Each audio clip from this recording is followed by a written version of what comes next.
Nous venons de sortir de la fête de Pessa, qui est un moment d'élévation de l'âme, et les sages disent à propos du verset, nous te ferons des chaînes d'or avec des points d'argent. Que signifie nous te ferons des chaînes d'or avec des points d'argent? Nos saints maîtres disent nous te ferons des chaînes d'or. Cela fait référence au butin que les enfants d'Israël ont pris lors du passage de la mer. Quand les enfants d'Israël sont-ils sortis d'Égypte? Après être sortis d'Égypte, après la traversée de la mer Rouge, les enfants d'Israël ils ont pris le butin d'or, il y avait beaucoup d'or pour les enfants d'Israël. Après la traversée de la mer Rouge, c'était le butin d'or. Donc, chaînes d'or, ce sont les butins de la mer qui étaient en or. Chaînes d'or, nous te ferons avec des points d'argent. Qu'est-ce que les points d'argent? Les points d'argent, c'est le butin que les enfants d'Israël ont pris aux Égyptiens lorsque chaque femme a demandé à sa voisine des objets d'argent et des objets d'or. Alors, si c'est ainsi, nous voyons ici une grande différence. Les enfants d'Israël en terre d'Égypte. Ils ont pris de l'argent et lors de la traversée de la mer Rouge, ils ont pris de l'or. Quelle est la différence entre l'argent et l'or? Pourquoi, en terre d'Égypte, le butin était-il de l'argent et tout ce que les enfants d'Israël ont pris d'Égypte, c'était de l'argent? Et pourquoi le butin de la traversée de la mer Rouge, après que la mer se soit fendue en deux, était-il de l'or? Quelle est la différence entre l'or et l'argent? L'un a de la valeur, l'autre aussi a de la valeur. Pourquoi précisément ici, lors de la sortie d'Égypte, en terre d'Égypte, c'était de l'argent? Et lors de la traversée de la mer Rouge, c'était de l'or. Quelle est la différence entre l'argent et l'or? Quelle est la différence entre ce qu'ils ont pris en Égypte et ce qu'ils ont pris après la traversée de la mer Rouge lors du pillage de la mer? Quelle est la différence entre l'un et l'autre? Il faut savoir que chaque chose dans la Torah a une profondeur immense. Chaque sujet est d'une grande profondeur. Et si la Torah souligne qu'en Égypte, tout ce qu'ils prendraient serait de l'argent, cela a un sens particulier. Si, à la mer Rouge, Dieu a fait prendre de l'or aux Hébreux, cela a un sens. Comprenons pourquoi il s'agissait d'argent en Égypte et d'or à la mer Rouge, et quelle différence il y a entre les deux. Il y a un autre verset que la Sainte Torah nous dit, vous avez été vendus gratuitement. Le Saint béni soit-il dit qu'il nous a vendus gratuitement à l'asservissement aux choses difficiles. Nous sommes partis en exil gratuitement. Comme si personne n'avait payé pour que nous soyons esclaves, le Saint béni soit-il dit, vous avez été vendus gratuitement, et sans argent je vous ramènerai. Le Saint béni soit-il nous ramènera de la rédemption aussi sans argent.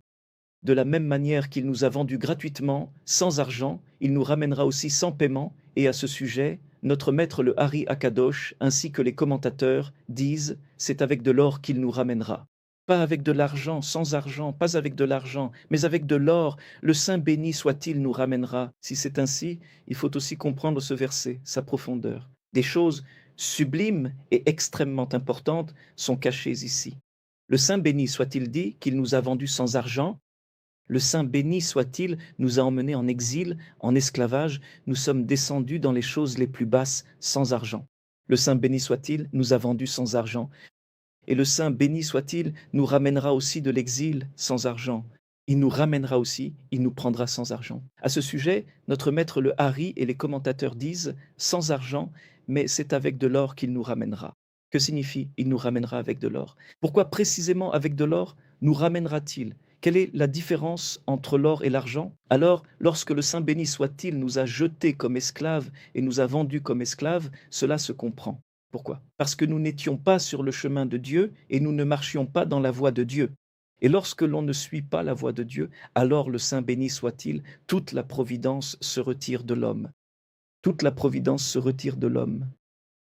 Tout ce que le Saint béni soit-il supervise chez l'homme, tout cela se retire de l'homme dès qu'il ne suit plus la voie de Dieu. Tant que l'homme est sur la voie de Dieu, il bénéficie d'une providence absolue du Saint béni soit-il. Dès que l'homme s'écarte de Dieu, la providence divine se retire de lui. Un enseignement terrifiant du Maharal de Prague dit que Dieu a imposé 3 serments à Israël, ne pas monter en force ni provoquer les nations du monde. Je vous ai fait jurer, etc. Le Maharal de Prague demande « Et comment saurons-nous que ces serments ont pris fin ?» Comment saurons-nous que ces serments ont pris fin? Le Maharal de Prague dit que dès l'instant où nous avons la force de commencer à agir et que nous voyons du succès, c'est le signe que la force qui nous retenait à cause des 3 serments a disparu. C'est un enseignement du Maharal de Prague qui fait peur. C'est le signe que c'est terminé. Tant que le Saint béni soit-il nous envoie la souffrance, cela signifie que nous n'avons pas la force. Dès que le Saint béni soit-il relâche la souffrance, nous sentirons déjà que nous pouvons avancer et progresser dans cette affaire. C'est quelque chose que le Saint béni soit-il a fait pour nous.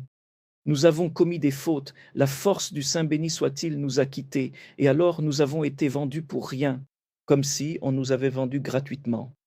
Que signifie sans argent ou gratuitement? Le Saint nous rachètera sans frais. Quelle est la différence entre l'argent et l'or? Voici un principe fondamental. L'argent, c'est la bonté. Tout ce qui concerne l'argent, c'est de la bonté.